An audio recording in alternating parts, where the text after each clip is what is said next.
మార్గశిర శుద్ధ పాడ్యమి December 2 police వర్గం కార్తీక మాసం నెల మొత్తం ప్రాతకాలంలో దీపాలు వెలిగించడం విశేష ఫలితాన్నిస్తుంది. నెల మొత్తం సాధ్యం కాని వారు విశేషించి కార్తీక సోమవారాలు, ఏకాదశి, ద్వాదశి, పౌర్ణమి రోజుల్లో అయినా సరే వెలిగిస్తారు. ఆ రోజుల్లో కూడా సాధ్యం కానటువంటి వారు పోలీస్ వర్గం లేదా పోలీ పాడ్యమి రోజున పోలీస్ వర్గ కథ చదువుకొని తప్పక కార్తీక దీపాన్ని వెలిగిస్తారండి. అలా చేస్తే కార్తీక మాసంలో నెల మొత్తం చేసిన పుణ్య ఫలితాన్ని పొందవచ్చని కార్తీక పురాణం చెబుతుంది. దీపారాధన చేసేటప్పుడు చెప్పుకోవాల్సిన శ్లోకం ఏమిటండి అంటే, దీపం జ్యోతి పరబ్రహ్మ, దీపం సర్వతమోపహం, దీపేన సాధ్యతే సర్వం, కార్తీక దీపం నమోస్తుతే, కార్తీక దామోదరాయ నమః. ఇదండి.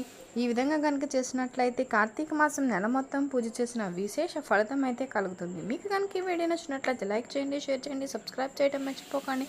కొత్తగా వాచ్ చేస్తున్నట్లయితే thank you for watching. Thank you so much.